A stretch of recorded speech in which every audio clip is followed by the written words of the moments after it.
দাওয়াই পানি বর্তমানে অফবিট দার্জিলিংয়ের অতি পরিচিত একটি নাম ভ্রমণ পিপাসু মানুষের কাছে। বর্তমানে দাওয়াই পানিতে প্রচুর মানুষ ভিড় করেন বছরের বিভিন্ন সময়ে, তাই সময়ের সাথে চলতে চলতে বহু হোমস্টে এখানে গড়ে উঠেছে। আমি দাওয়াই পানির বেশ কিছু হোমস্টের কন্ট্যাক্ট নাম্বার আমার এই ভিডিওতে দিয়ে রাখবো, যদি আপনাদের কাজে লাগে আমার ভালো লাগবে। সমতল থেকে প্রায় 6500 ফিট উচ্চতায় অবস্থিত এই দাওয়াই পানি গ্রামটি, যার 3 দিকে পাহাড় আর একদিকে সিঞ্চল ফরেস্ট। দার্জিলিং থেকে মাত্র 19 কিলোমিটার দূরে অবস্থিত অপূর্ব সুন্দর এই পাহাড়ি গ্রাম।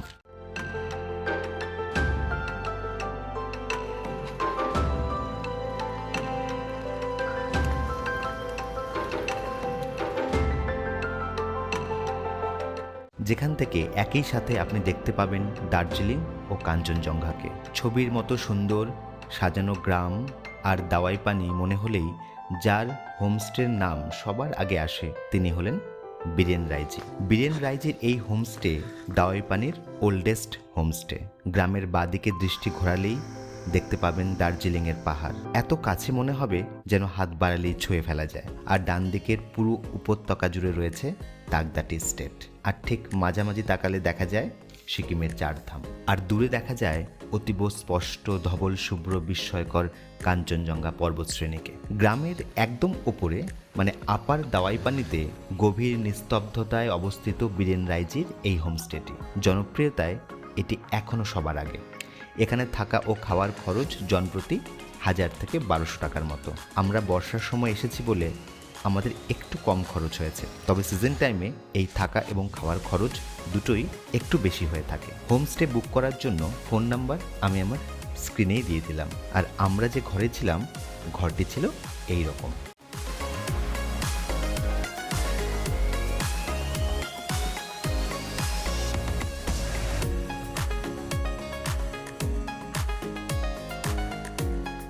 এখান দিয়ে কিন্তু এই রুমটার ভিউ ছিল কাঞ্চনজঙ্ঘা। এখান থেকে জানলা দিয়েই কিন্তু কাঞ্চনজঙ্ঘা দেখা যাওয়া উচিত। এখন ওয়েদার খারাপ, কিছু করার নেই, কিন্তু এই রুমটাও কিন্তু যথেষ্ট সুন্দর।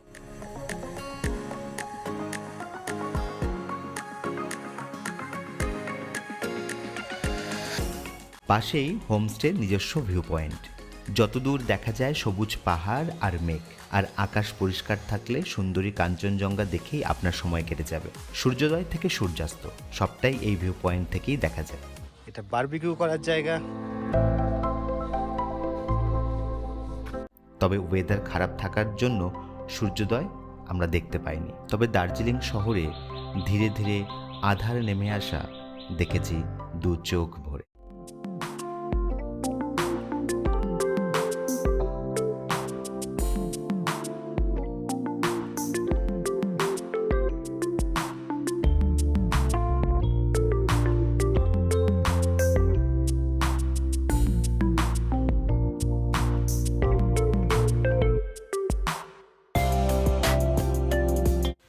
দাওয়াইপানি গ্রামটি অনেক বড়। আপার দাওয়াইপানিতে মোটামুটি যে কটি হোমস্টের খোঁজ পেলাম আমি আমার স্ক্রিনে শেয়ার করে রাখলাম উইথ কন্ট্যাক্ট নাম্বার।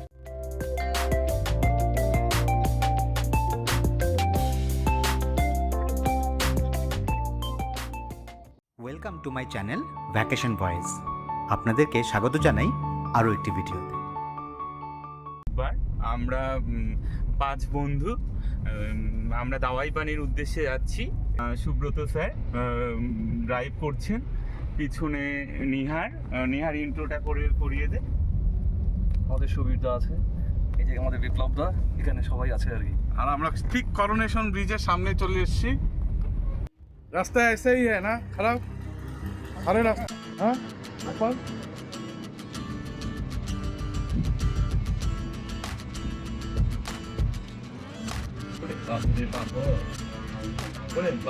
बाबो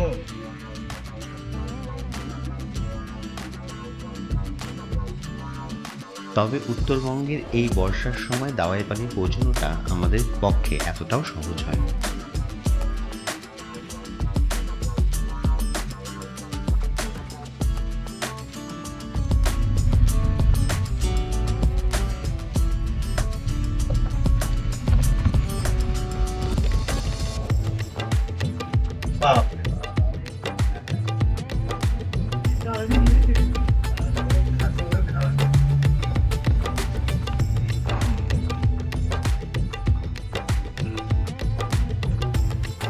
অবশেষে রাস্তা ঘুরে এপাশ ওপাশ করে প্রচন্ড খারাপ রাস্তা, মানে অফবিট বলতে যা বোঝায় এটা তাই। মানে রাস্তা প্রচন্ড খারাপ। ওঠার সময় নেমে এসেছি, কিন্তু ওঠার সময় রাস্তা এত ভাঙা, এত খারাপ, উঠতে পারবো কিনা জানি না। তো এখানে কথা বলে নিলাম যে ওদের যদি কোনো ড্রাইভার থাকে, ওঠার সময় যদি উঠতে না পারি সেক্ষেত্রে ওরা তুলে দিয়ে আসবে। এসে পৌঁছেছি, মানে এই যে ব্যাগ রাখিনি এখনো, রুম ঠিকঠাক পছন্দ হয়নি, রুমটাকে চেঞ্জ করব।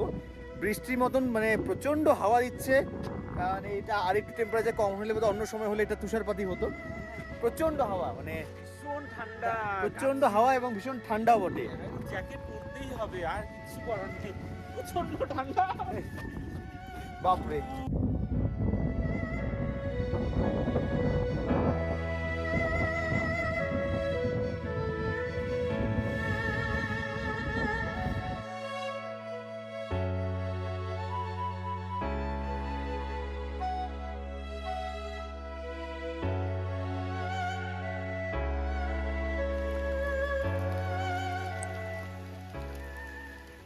অনেক ঝামেলার পর তো এসে পৌঁছলাম, সন্ধে হয়ে গেছে, কিন্তু যেহেতু আমাদের লাঞ্চ এখানে বলা ছিল তো ওনারা লাঞ্চ রেডি করে রেখেছিলেন। বাইরে বৃষ্টি পড়ছে, ওয়েদার খুব খারাপ হয়ে গেছে। যখন এসেছিলাম এতটা খারাপ ওয়েদার ছিল না, কিন্তু মুহূর্তের মধ্যে ওয়েদারটা খারাপ হয়ে গেল। তো ছবি টবি তোলা তো লাটে উঠেছে, কিছুই করতে পারলাম না। রাতে কি তুলতে পারবো সেটাও জানি না, কালকে সকালের জন্য অপেক্ষা করা ছাড়া। মেলে যাওয়ার কথা ছিল, রাস্তা এত খারাপ, বিশ্বাস করুন নিজে আর ড্রাইভ করে যাওয়ার মতন সাহস আমার নেই। ওই জন্য আমি আর মেলে যাওয়ার রিস্ক নিলাম না। তবে এখান থেকে মেল মাত্র 15 কিলোমিটার। আপনাদের যদি গাড়ি ভাড়া করে এসে থাকেন তাহলে আপনারা কিন্তু মেলে ঘুরে আসতেই পারেন, কোনো সমস্যা না। আর এই যে আমাদের খাবার ছিল, নিজেরাই নিয়ে নিতে হলো, প্লেট খাবার সব রেডি ছিল। এই যে খাবার কি কি দিয়েছে, আর এই সার্ভ করছে, রাজেশ সার্ভ করছে। এক মিনিট হ্যাঁ, কি কি দিয়েছে? এটা কি? একটা সবজি দিয়েছে, পাঁপড় দিয়েছে, ডাল দিয়েছে, একটা ফুলকপির সবজি আর ডিমের কারি। ও আলু পেঁয়াজ মাখা, পাঁপড়। ঠিক আছে, এই হচ্ছে দুপুরের মেনু। তাহলে খেয়ে নিই, তারপরে কথা হচ্ছে।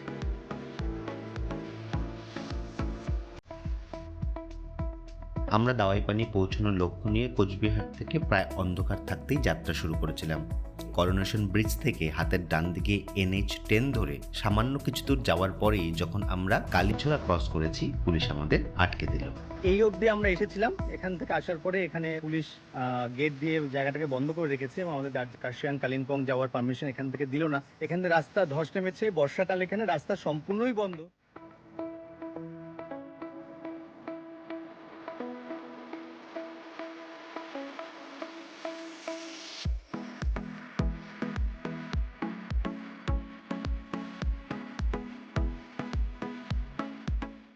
আমাদের কাছে এখন দুটো অপশন আছে। একটা হচ্ছে আমরা এখন আবার এখান থেকে প্রায় 30 কিলোমিটার পেছনে ফিরে গিয়ে দার্জিলিং মোড় হয়ে পাংখাবাড়ি হয়ে ওপরে ওঠা। আর দ্বিতীয় রাস্তা হচ্ছে সামনেই কালীঝোড়া পড়বে, কালীঝোড়া হয়ে শিটং অহলধারা যে রাস্তা, সেই রাস্তা দিয়ে আমাদের উপরে ওঠা। তো আমরা এখন ইনডিসিশনে ভুগছি যে শিটংয়ের রাস্তাটা খুব খারাপ। আমি প্রথমবার যখন গাড়ি নিয়ে গিয়েছিলাম রাস্তা প্রচণ্ড খারাপ, টেনশন হয়ে গিয়েছিল।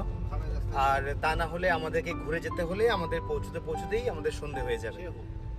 তো এখন দেখি, সামনে গিয়ে জিজ্ঞেস করবো কালীচরের ওখানে যে শিলং যাওয়ার রাস্তাটা মোটামুটি ওঠার মতন চলনসই কিনা। যদি ওঠার মতন হয় তাহলে সাহস করে উঠেই পড়বো, আর কি হয় না হয় সেটা তো আপনাদের দেখাবোই। ইউটার্ন নিয়ে আবার ফিরে চললাম শিলিগুড়ির দিকে। কালীঝোড়া থেকে হাতের ডান দিকে লাটপাঞ্চার হয়ে একটি রাস্তা উঠে গিয়েছে দার্জিলিংয়ের দিকে। আমরা চেষ্টা করলাম এই পথে দার্জিলিং পৌঁছানোর। কালীঝোড়া হয়ে লাটপাঞ্চার যাবার রাস্তাটিও কিন্তু ভীষণ রকম খারাই, গাড়ির ফার্স্ট গিয়ার ছাড়া উঠছিলই না। আর এই রাস্তার অভিজ্ঞতাও আমাদের কাছে তেমন সুখকর হয়নি।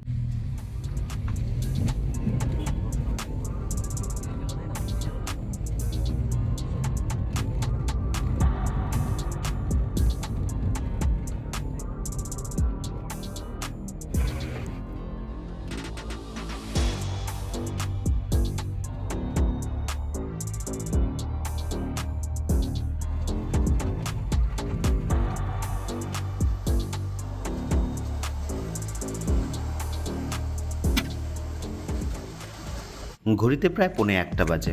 লাটপাঞ্চার থেকে দার্জিলিং যাওয়ার প্ল্যানটা আমরা এক্সিকিউট করতে পারলাম না। লাটপাঞ্চর এসে পৌঁছলাম। এখান থেকে সামনে প্রায় 15-20 কিলোমিটার রাস্তা, ভীষণ রকম খারাপ। লোকাল লোকজন বলছে ভীষণ আস্তে আস্তে যাবেন, প্রচুর পথহোলস রয়েছে, যাই না কখন গিয়ে পৌঁছব। রাস্তা প্রচণ্ড রকম খারাপ। শেষ মুহূর্তে সিদ্ধান্ত বোধহয় নিতে হবে এখান থেকে ফেরত যাওয়ার, ফেরত গিয়ে অন্য রাস্তা ধরে আমাদেরকে যেতে হবে। रास्ता ऐसा ही है ना खराब? अरे रास्ता हाँ ऊपर ऐसे ही खराब है।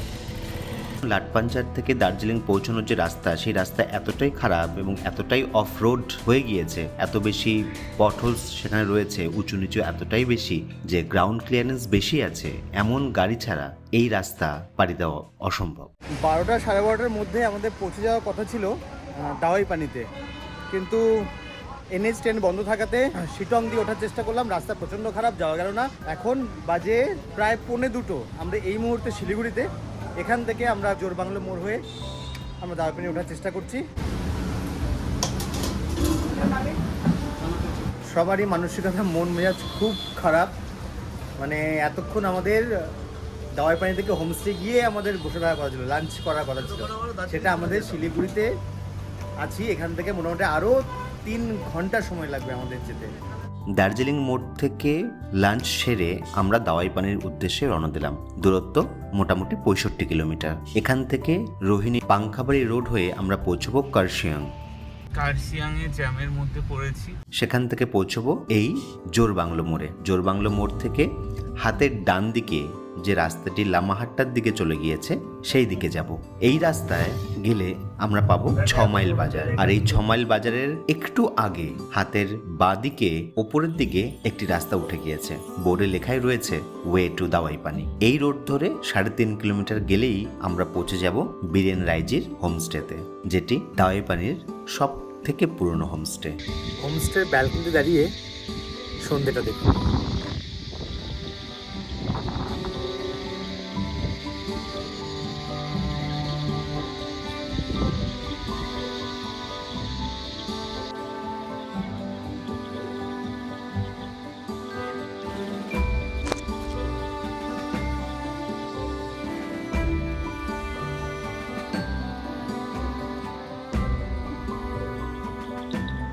এই প্রচণ্ড ঠান্ডার হাত থেকে বাঁচতে বীরেন রায়জি আমাদের জন্য ছোট্ট করে একটু আগুনের ব্যবস্থাও করে দিয়েছিলেন।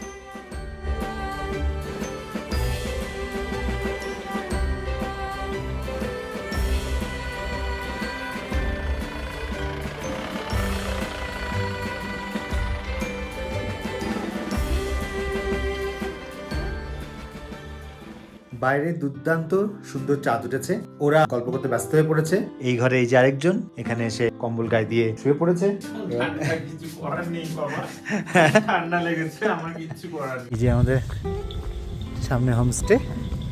ঠান্ডা, কনকনে ঠান্ডা, জুন মাসে, জুলাই না। আমরা যেখানে দাঁড়িয়ে আছি, এই যে শহরটা আলো জ্বলছে, এটা দার্জিলিং। তার একটু ডান দিকে ওই দূরে অনেকগুলো আলো দেখা যাচ্ছে, এটা হচ্ছে গ্যাংটক। যে রাতে আমরা দাওয়াই পানিতে থেকেছিলাম, সেই রাতটি ছিল পূর্ণিমার রাত, আর সেই কারণেই পূর্ণিমার চাঁদ, মেঘ আর পাহাড়ের এই মন্ত্রমুগ্ধকর দৃশ্য আমি ক্যামেরাবন্দি করতে পেরেছিলাম। এত ভালো পাহাড়ের আলো, দার্জিলিং শহর, গ্যাংটক শহর কোনো জায়গা থেকে আমি দেখিনি যতটা সুন্দর আমি এখান থেকে দেখতে পাচ্ছি।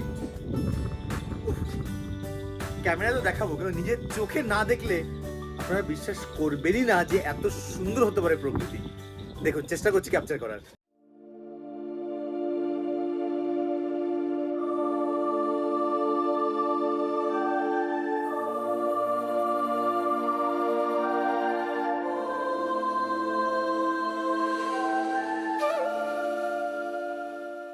পাহাড়ে শুরু হয়েছে বৃষ্টি। এই দেখুন, ওপর থেকে যেখানে বসার জায়গাটা ছিল সেখান থেকে জল চুইয়ে নিচের দিকে নেমে আসছে। খেতে যেতেও হবে আমাদের। এই সিঁড়ি দিয়ে গিয়ে উপরে উঠে খোলা আকাশের নিচ দিয়ে আমাদের যেতে হবে খেতে, মানে ভিজে যেতে হবে, ভিজে আসতে হবে। রাত্রি প্রায় 11:15 বাজে, বাইরে তো আমরা এখনো খাওয়া দাওয়া করিনি, এই সব এক জায়গায় হয়েছে, খেতে যাব, টেবিলে খাবার সাজানো আছে, আমরা নিজেদের মতন করে নিয়ে নেব, নিয়ে খেন। তাহলে ওই নিহার হ্যাঁ, ঘটনা তার জন্য না, আমরা এসে পৌঁছেছি কখন? 6টার সময়। হ্যাঁ, তো আমরা তখন এসে খেলাম দুপুরবেলা। তা খিদে তো পাইনি আমাদের। হ্যাঁ, তো এর জন্যই তো আমাদের ডিলে হচ্ছে। কে খিদে পেয়েছে না পাইনি? অল্প অল্প। ওর জন্যই তো আমরা বসে আছি।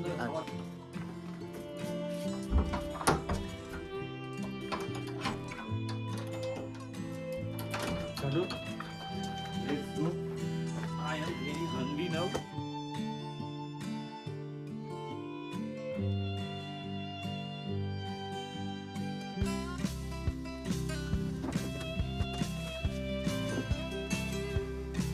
Self service.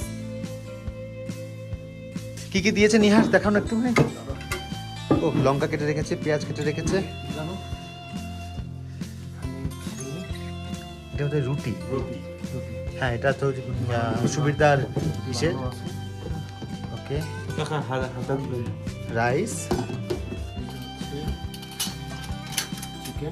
চিকেন আর পেঁয়াজ লঙ্কা তো এখানে দেওয়া আছে। আর এটা কি? এটা 20 টাকা। ও ডাল আছে। ও দিয়েছে, বাহ, ঠিক আছে। এই হচ্ছে রাতের মেনু। Good night. এরপর পাহাড়ে বৃষ্টিমুখর একটি রাত আর অপেক্ষা সকালের সূর্যোদয়। Good morning. এখন 4:45। ভেবেছিলাম সানরাইজ দেখব, আর যদি কাঞ্চনজঙ্ঘা দেখা যায় সেটাও দেখব, কিন্তু অবস্থাটা দেখুন। রাতভর মুষলধারে বৃষ্টি হয়েছে, এখনো চলছে।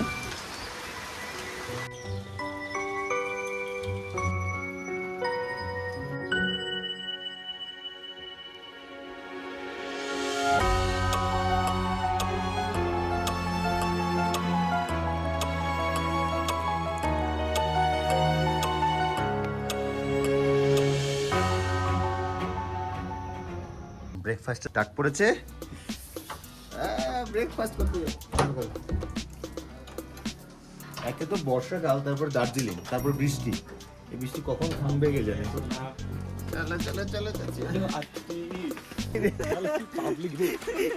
কাঁধে নিয়ে এসে আমি ব্লগ বানাতে। আমি তো কিছু খারাপ বলিনি, তোমরা এত নেগেটিভ কেন না? তুই এখন তো কমেন্ট করছিস।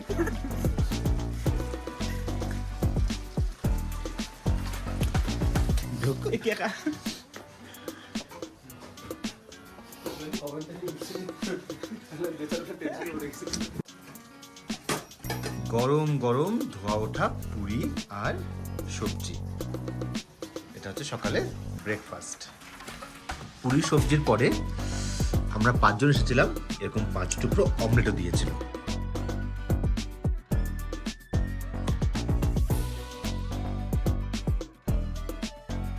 आंटी जी, पहली बात तो खाना बहुत ज्यादा अच्छा है, ठीक है। বেরোবো, বৃষ্টির জন্য বেরোনো যাচ্ছে না, তাই অবস্থা কি করার। আড্ডা আর গল্প, গান বাজনা। আমি চেষ্টা করি যখন যেখানে ঘুরতে যাই বিভিন্ন অফবিট জায়গায়, তো সেখানকার ছোট ছোট ইনফরমেশনগুলো শেয়ার করার। তো যদি ইনফরমেশনগুলো আপনাদের ভালো লেগে থাকে তাহলে একটা ছোট্ট রিকোয়েস্ট আপনাদের কাছে, চ্যানেলটিকে সাবস্ক্রাইব করে দেবেন। সকলে ভীষণ ভালো থাকবেন এই আশা নিয়ে আজকের ভিডিও এখানেই শেষ করছি। আশা করি আবার দেখা হবে। আরে বল না, আরে এতবার করে বলছি, বলে তাও বলে না। কি বলবো?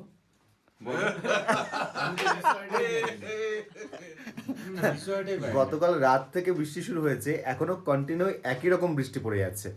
ঠিক আছে, এখন মানে যাবো কি করে, এটাই এখন চাপের ব্যাপার।